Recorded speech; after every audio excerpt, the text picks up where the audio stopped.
Louisa May Merrifield, aka the Blackpool poisoning. Louisa Merrifield was born in Wigan in Lancashire in 1906 as Louisa May Highway. Louisa was the youngest of 5 surviving daughters and 2 sons, to Job Highway, her father, and Emma Nee Duncan, her mother. By the time of her execution, Louisa Merrifield had been married 3 times in 1931. Louisa married her first husband, Joseph Ellison, to whom she had 6 children with. 2 of their children sadly died at birth. In 1946, Louisa was sent to prison for 84 days, being found guilty of fraud, refusing to pay the £10 fine. Their 4 children were put into Joseph Ellison's full custody, her husband, and 4 years later, in 1949, Joseph, aged 44, died due to hepatitis.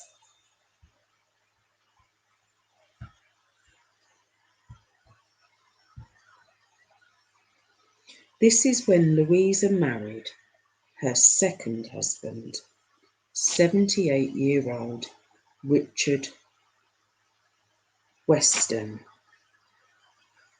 But in February 1950, not even a year after her first husband's death, 10 weeks passed and her second husband, Richard, died of a heart attack.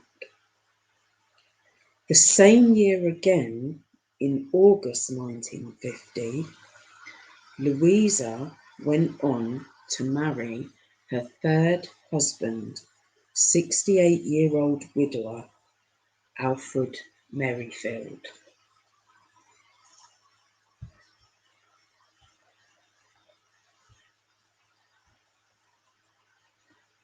Three years later, Louisa and Alfred both found employment as being a live-in housekeeper. Louisa took on the role to look after and care for 79-year-old Sarah Ricketts, whilst Alfred's duties would be the handyman, doing odd jobs around Sarah's bungalow.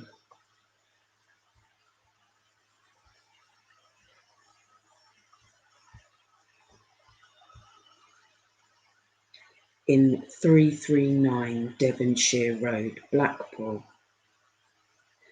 Mrs. Ricketts was a petite woman, with her height only being 4 foot 8 inches. But she was well known to have a short fuse in her temper, and this made it very difficult for her past homekeepers to remain caring for her, and they would leave.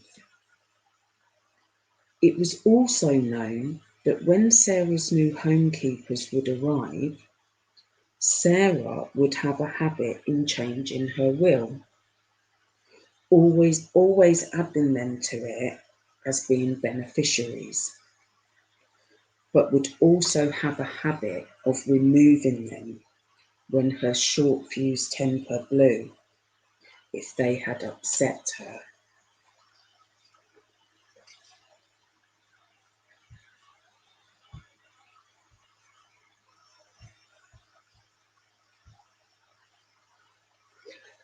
Soon after Louise and Alfred had took up the job for Mrs. Ricketts, they were added to her will. But Sarah's short fuse started with her complaining that she wasn't getting enough to eat and they were spending her money in the pubs instead of buying food for her.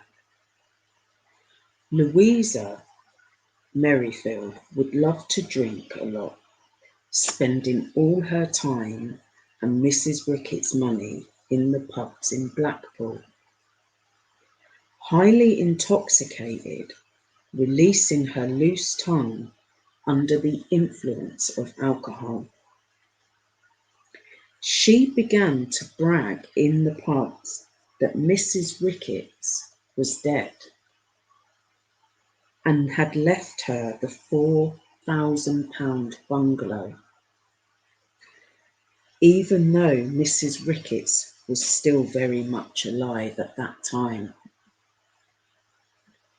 Louisa also visited her friend, Mrs. Jessica Brewer. Whilst drinking tea and still intoxicated, she told Jessica she had to return home soon to lay out an old woman.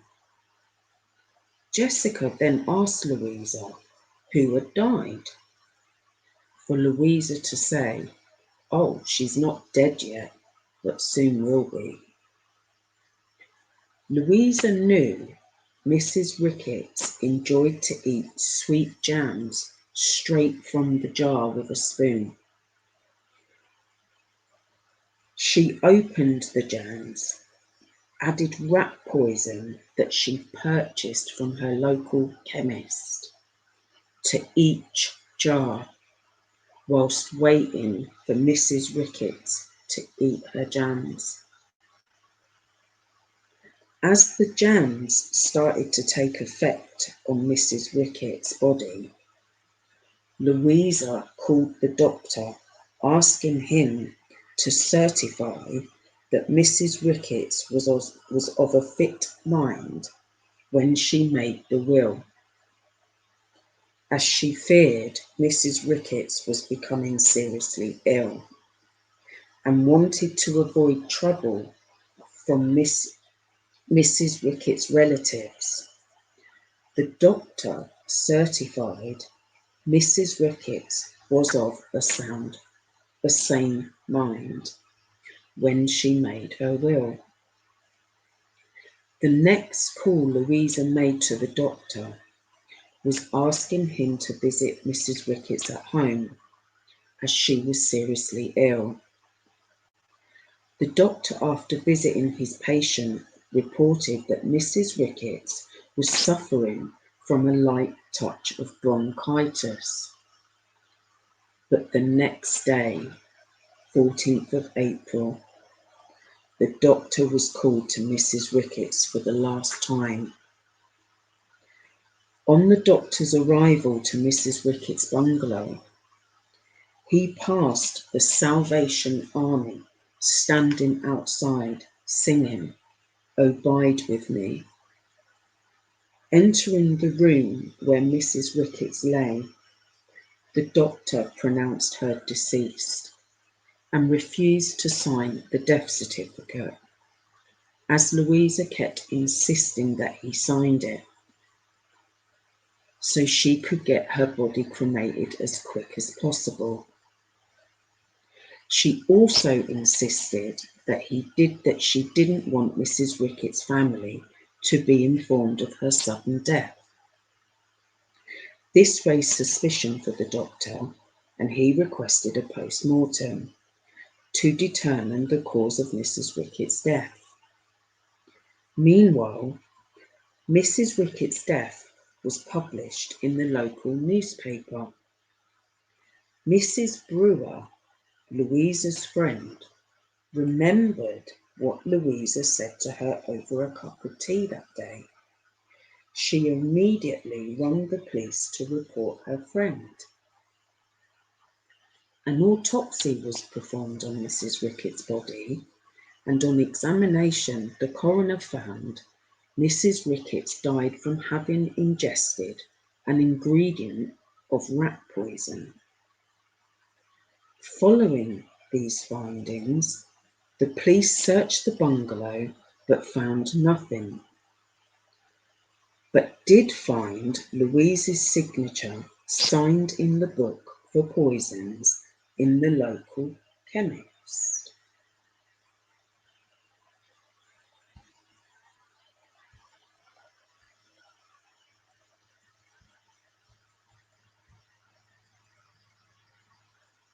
Louisa and Alfred were both arrested and jointly charged with the murder of Sarah Ricketts, and the couple were tried together in Manchester court.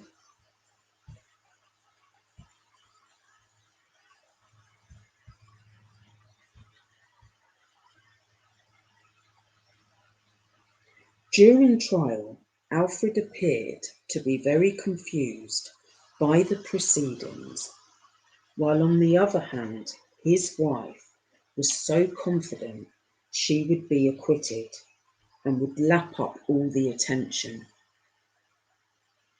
The prosecution argued that the Merrifields murdered Miss Ricketts with the rat poison so they could benefit financially. They called their witness, Miss Brewer, who said Louisa told her, we are landed. We went to live with an old lady and she's left the £4,000 bungalow to me until the old bugger got talking to her. Then it was left to us both. Then told the court how she said she wasn't dead yet, but soon will be. The autopsy report was read out before the jury retired to reach a verdict. After the jury deliberated for just 6 hours, they found Louisa Merrifield guilty of the murder. The judge described her crime as wicked and cruel and was one of the evil murderers he had ever seen or heard of in his time of being in court. The jury were unable to reach a verdict on Alfred Merrifield, who the judge described as a tragic simpleton. He was acquitted and released from prison.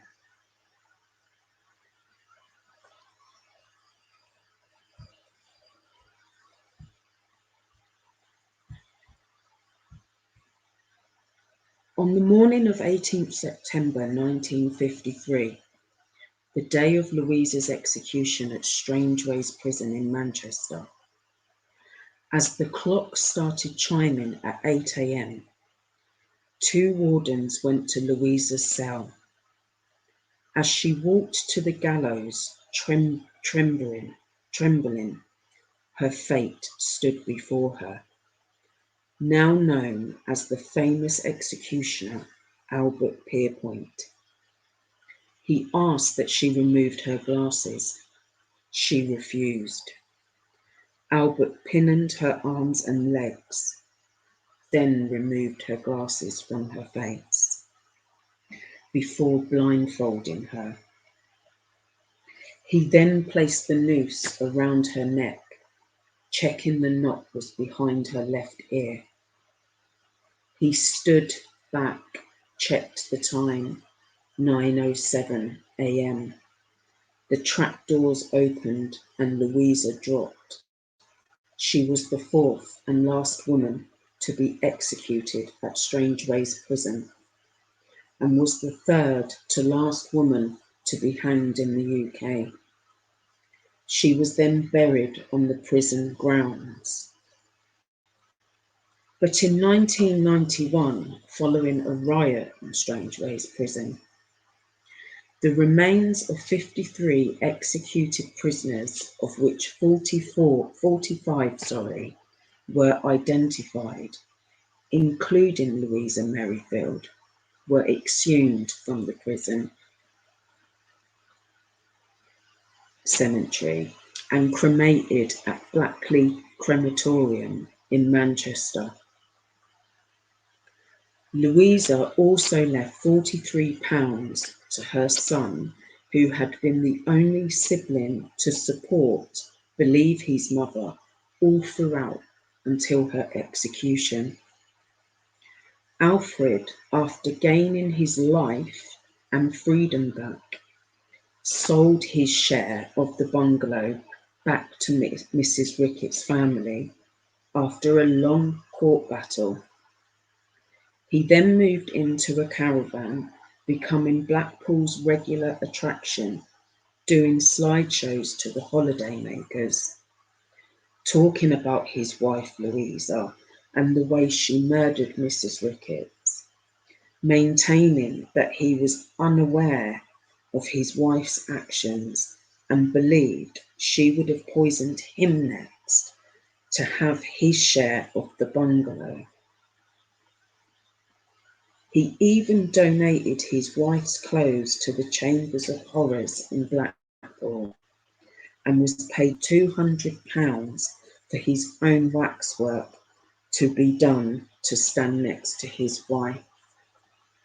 And that's my story on Louisa Merrifield, aka the Blackpool poisoner. I don't know, I found researching this story, I found it a bit, did he act in front of the court that he didn't have a clue to get away with it? Was he smart enough to do that, even though they cast him as a simpleton, at that time? Was he smart and he was part of it? And because for him to go on and make money from it, he still went on and made money. So, or did he not know? Did he genuinely not know and got away with it, like got his freedom back, and and then went on to make the money? What do you lot think? Do you think he knew or he didn't know? I'd like to hear what you think in the comments below. Thank you for watching. Big respect to you all. Peace out.